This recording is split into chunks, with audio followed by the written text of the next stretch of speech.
Next up, we will have our regional reports, and we will start with Corey Wall from Central East. Good morning. Thank you, Bill. For those of you that don't know me, my name is Corey Wall. I joined the Fola executive as the Central East regional representative in May of this year, taking over from Nathan Baker, who has left some big shoes to fill. I would like to start by thanking Nathan for assisting me in getting up to speed over the last couple of months and generally being available whenever I've had any questions.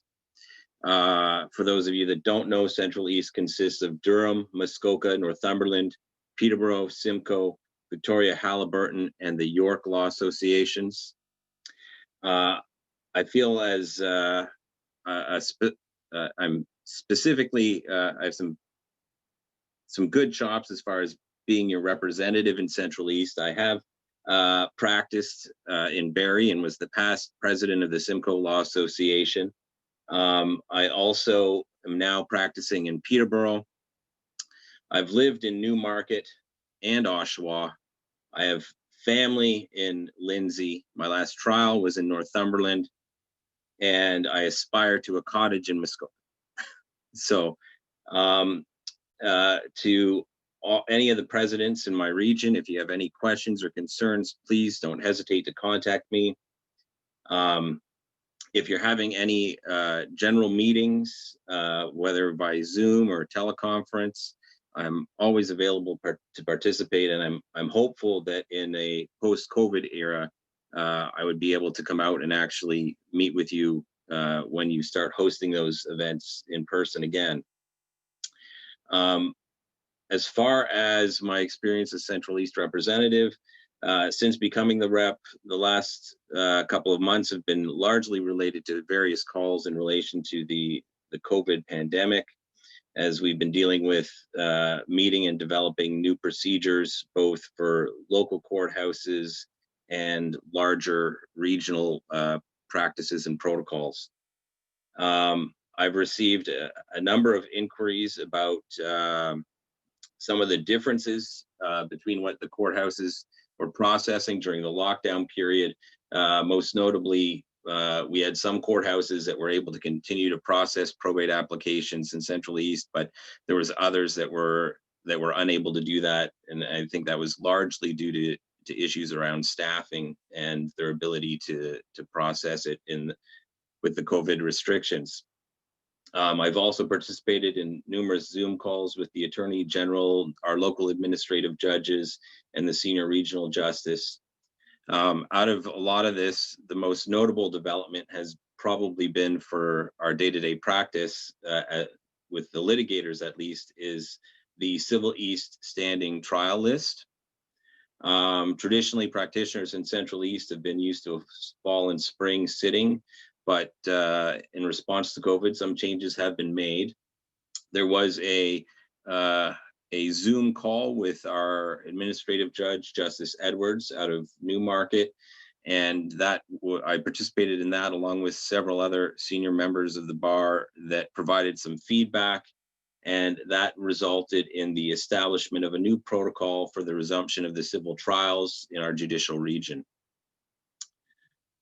This led to the development of the protocol that was set out September 15th, 2020 in Regional Senior Justice First Notice. In addition to trying to open up the courts and develop new protocols, some of the other issues that have come up were during this period, the Attorney General asked for some feedback on the removal of jury notices in certain civil matters. Fola was quick. There was only a 1 week short turnaround. Fola prepared submissions, but I also wanted to acknowledge that the Simcoe County Law Association also prepared and filed some submissions with the Attorney General as well on that issue. One of the things as we've dealt with COVID and all the restrictions has been an effort to determine the extent to which the different associations have been participating in the various local health and safety committees in their courthouse. There's been a lot of discussion about which associations were participating in the joint health and safety committees. Unfortunately, there's been some that have been able to actively be engaged, and yet there's several others that have been excluded. The key focus with respect to that is to try and get at least ensure that the information is being provided to the association, so that if the association members had concerns, they could voice those to their president and try and get them addressed.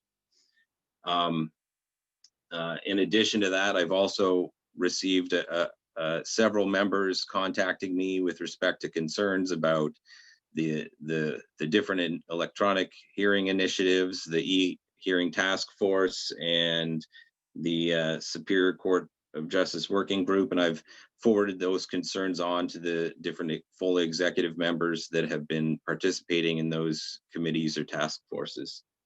But other than that, most of my time has been focused on dealing with COVID related issues locally. If there's anything else that people are having concerns about, I'm always here to discuss if it's a local regional issue. If it's something that you would like to see a larger province-wide push from Fola, please let me know, and I'll have it added and discuss it at the executive meetings. Thank you. That's all from your Central East representative.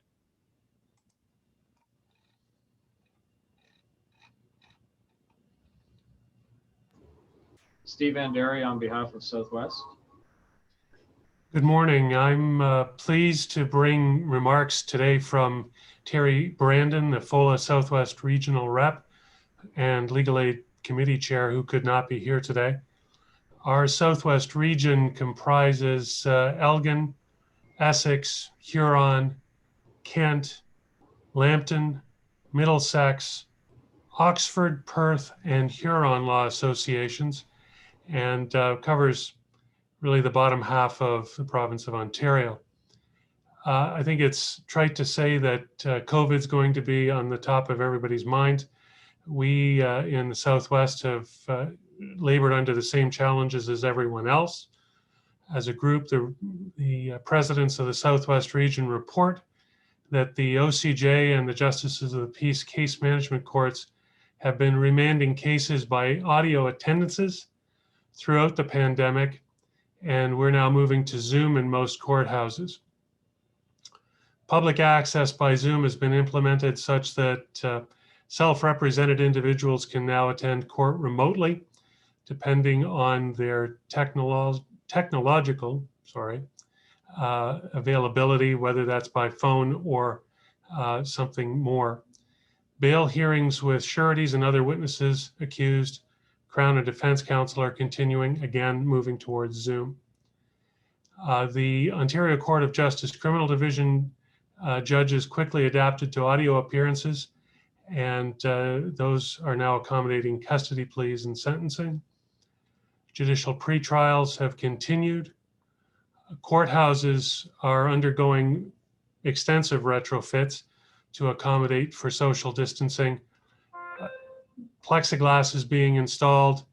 Wi-Fi capabilities are being enhanced. These, we hope, will allow for us all to return to the courthouse at some point, although that won't be tomorrow. The Ontario Court of Justice Family Division started out during COVID dealing with primarily the emergency matters that came forward in child protection cases. We are now moving to clear some of the case inventory that is or was sitting there as we move to Zoom, and we've taken care of that again by audio attendances, and those have gone well. Superior Court of Justice has adopted and embraced the Zoom platform.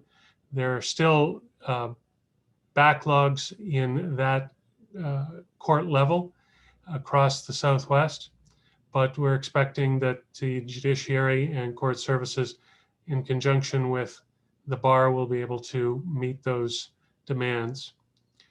Jury trials have resumed in Middlesex County. And to the date of Terry's report, Lambton County was heading toward jury selection, which was held on Monday, November 9th. So just this week.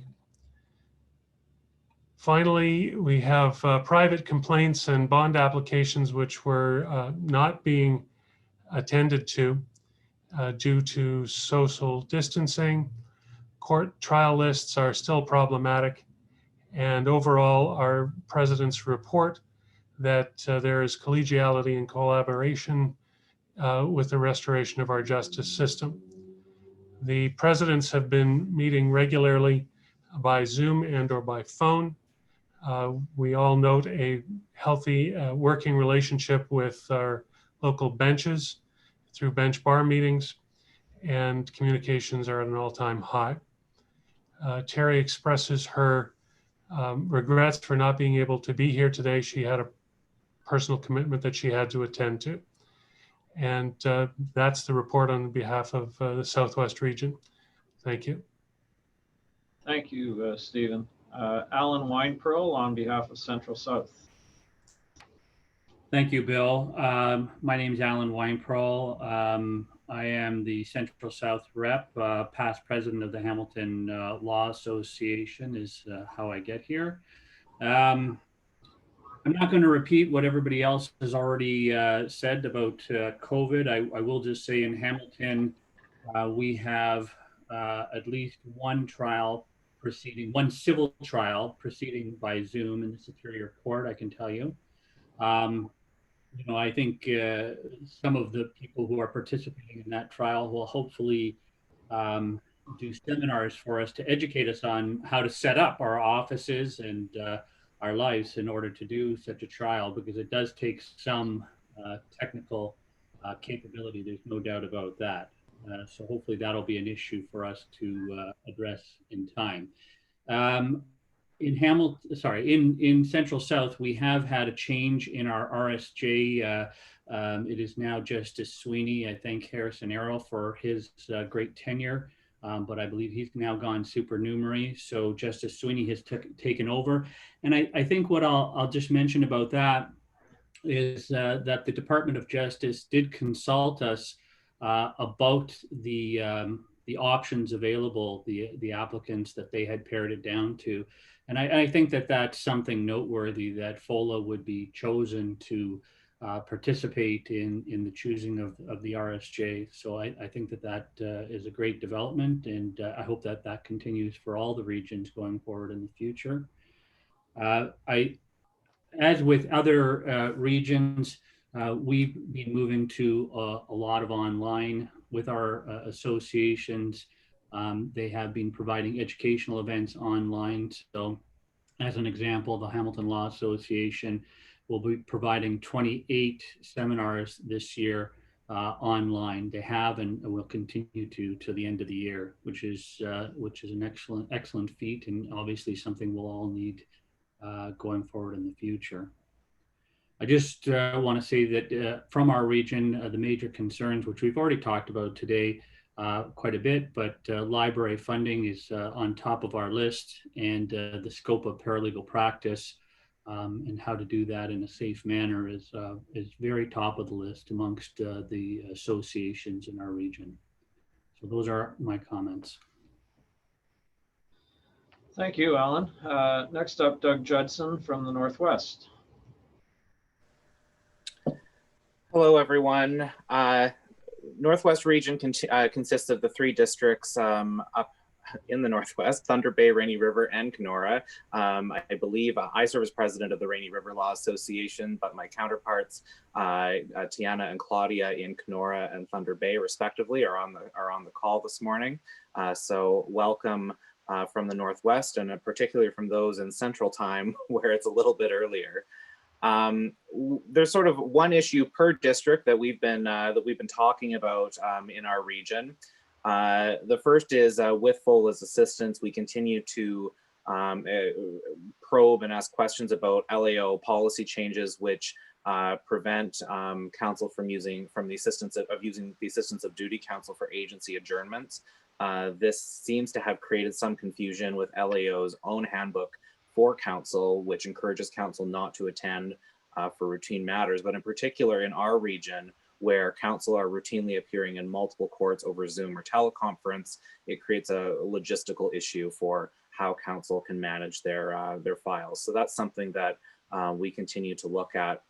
The second item, moving to Thunder Bay District, many people will have heard that there was a fire in the Thunder Bay Courthouse that has resulted in some damage, and the building is not usable or open to the public at this point in time.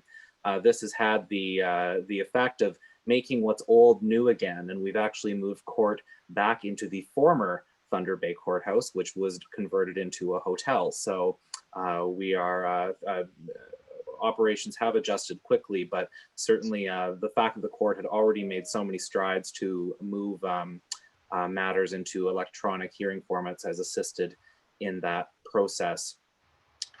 Here in the Rainy River District in Fort Francis, our law association continues to push to secure a new provincial court judge. We remain the only district in the province that does not have one.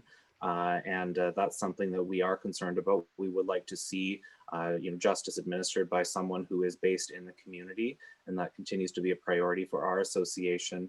And then finally, on a region-wide standpoint, council continued to communicate with me about some of the challenges as court moves to more online and virtual formats, particularly where it comes to communities that don't have the bandwidth, and when it comes to fly-in courts, which many of the council in the Northwest region serve. Those fly-in courts are not accessible and can't be attended right now due to pandemic restrictions in place.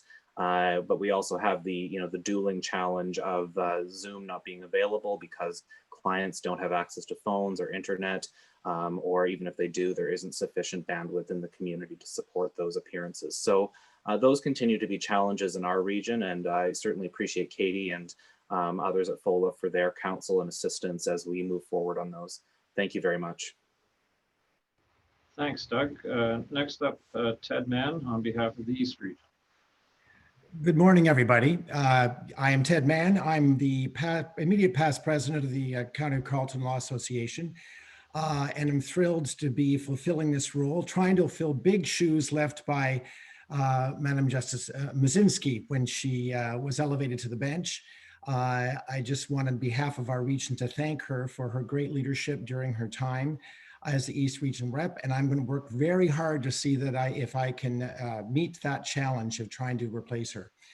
The East Region consists of the following: County of Carleton Law Association, Lanark Law Association, Frontenac Law Association. Now Hastings, I should add, has now been renamed the Hastings and Prince Edward Law Association to take into account the involvement of Prince Edward County lawyers. I don't know whether that change of name comes with free wine from Prince Edward County, but I hope that it does. Leeds, Grenville, Lennox and Addington, Prescott and Russell, Renfrew, and Stormont, Dundas, and Glengarry Law Associations. So that's who we are in the East. I want to thank Rick Haga, who is, as many of you know, the executive director of the CCLA, but also supports and helps Fola, particularly in the East region, with respect to our monthly meetings, agendas, and just about everything else that we need. So Rick, thank you for your assistance. Just a couple of things from a practice perspective. First of all, I will confess I am a solicitor, not a litigator. And therefore, all my reports with respect to litigation come third hand. But I will indicate we've had a few issues locally, one of which is that filings made with court are having difficulty making it to the judge in question. I've heard a number of stories about there being hearings commenced without the materials being in front of the judge. I've also heard comments from the criminal bar that the judicial video network is not working very well, and often they have to resort to telephone because the video conferencing isn't working well. I also understand from the criminal bar that the remand list is very slow and very long. Having said that, we're through bench and bar committees, the local bar is very much in contact and in open communication with the bench and is able to relay concerns. There remains some considerable inconsistencies in the various courthouses in the region, and litigators have to adjust their procedures based on the courthouse that they're dealing with. It is hoped over time that that will reconcile itself, but that continues to be a problem. To talk about COVID, the only thing I will say is that all of our county law associations have worked hard to support our members. I can speak specifically with respect to the CCLA holding regular roundtables with members generally and also within specific practice areas to share ideas and to look for solutions with respect to problems that have arisen during COVID. And I think the associations have certainly shown their worth in supporting their members, and I think also in support of the LSO's concern about the mental health of its practitioners. And I think that's all I have to say. I've only attended one monthly meeting. I look forward to doing many more. I say to the presidents of my region, thank you very much for your support of me, and please email me with any questions or concerns. And I look forward to my service with Fola. Thank you very much. Thank you, Ted. Next up, Sam Michel from Central West. Good morning, everyone. Again, my name is Sam Michel, Central West Region. I won't repeat what Mani has indicated. All the information is readily available on the internet with respect to COVID, but there are three main areas that I'd like to cover. First of all, Central West is region of Peel, region of Halton, Dufferin County, Wellington County, Grey County, and Bruce County. I could indicate back in just prior to the last Fola, the AG did release, there was a press release where they've decided not to proceed with the Halton Region Consolidated Courthouse Construction Project. It was in the procurement phase before the COVID outbreak, and it was announced that they're putting a halt on it with no other information. To date, we have not heard anything, despite the fact that AG back then indicating that we'll hear something in the near future. To top this, Milton continues to suffer. There was a press release on October the 15th that was issued by both levels of court, where they've suspended all in-person court hearings and processes at the Milton Courthouse due to mold. And this is not something that it's new. This has been an ongoing issue for quite some time. Anyhow, they've suspended all in-person appearances. We haven't heard from the AG's office. I've written the AG's office, and it was quite frankly the political response. We're looking into it with any other information or what they plan on doing, except assuring us, oh yeah, we're doing more testing and we're assuring you that everybody can be safe. I'll move on to the next issue, where Brampton, there's no issues with Brampton, but Peel is one of the, I believe, one of the red zones in the province for COVID outbreaks or COVID numbers, not outbreak. And my understanding as of, the jury selection was to resume on November the 16th. That's no longer the case because of the numbers. And now they have indicated it's suspending this until November the 30th with a notice to be provided on the 25th as an update. With respect to Guelph, this is another area where the Ministry of Attorney General, they're responsible obviously for the administration of the courthouses. They shut down Guelph Courthouse. There is some HVAC issues with the CO2 high levels, and they've shut down. My understanding, as we're speaking at the present time, that the in-person hearings are to be conducted at the Kitchener-Waterloo Courthouse, And again, there is no other feedback from the Attorney General as to what their plan is. In essence, this is my report. Thank you. Thank you, Sam. Next, Gord Prisco on behalf of the Northeast. Thanks very much, Bill. And much like Ted, I'm a solicitor, not a litigator, but in the North, I'll keep things brief as well. Apparently, I got the agenda for the plenary sessions upside down, so I've already completed my virtual wine tasting. So pardon me for any slip-ups I might have here. Anyway, you know, since COVID's begun, we've really appreciated the updates from Katie and really the rest of the Fola executive.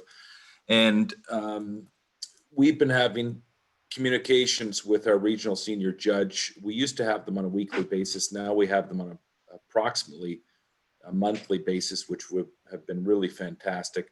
We've been trying to work on our on communicating during this time period, which has gone relatively well. There are some struggles. We've worked on probate applications, moving them forward, and you know, specifically, you know, to my practice and other solicitors around the Northeast, some measures have been working. So things are relatively okay in the Northeast. We've still got our struggles. I do want to mention a shout out to Meredith and Eldon on their work on the real estate committee of Fola, and it, you know, they've done really fantastic work. I've got great feedback from our members here in Nipissing, and you know, thanks again. It's really great. But the Fola executive does great work. I'm happy to be a part of it, and you know, we're looking forward to continuing in our communication efforts up in the Northeast. Thanks very much. Thanks, Gordon. Next up, Anna on behalf of the Toronto Lawyers Association. Thank you, Bill. I'm Anna. I'm delighted to be here. The awesome thing and the not so awesome thing about going last is that anything that's worthwhile to mention has already been said. You know, the other regions' reports have shown me that the TLA is among friends here. The challenges that you face are challenges that we face. The issues of interest to you are issues of interest to us. So this year, in addition to the usual matters that occupy us, we've been confronted with the new challenge brought on by the pandemic. The pandemic has profoundly, perhaps even permanently, changed the way that we deliver services to our members, all the while protecting our staff, and in the way that our members deliver services to their clients, the people of Ontario. I want to give a shout out to Joan, TLA's ED, as well as to Katie, Fola's ED, for their operational leadership and adaptability in confronting these changes. Katie in particular, for making sense of all the moving pieces during the pandemic and keeping us apprised of them in such a timely manner, and for making the Zoom plenary possible. I'd like to just spend the remaining couple of minutes I have highlighting an access to justice challenge that has come to the fore in light of the pandemic. It is an access issue that is rooted in the so-called digital divide. It's a divide between those who have technological access and tech literacy and those who don't. So on the one side, we've got people, you know, tech wizards with all the latest gadgets who are well poised to adapt to the changes, abrupt changes brought on by the pandemic to the way that our justice system operates. And on the other side, we've got people like my grandmother who don't own a computer, who may or may not have internet access at home, and who have never in their lives dialed into a Zoom meeting.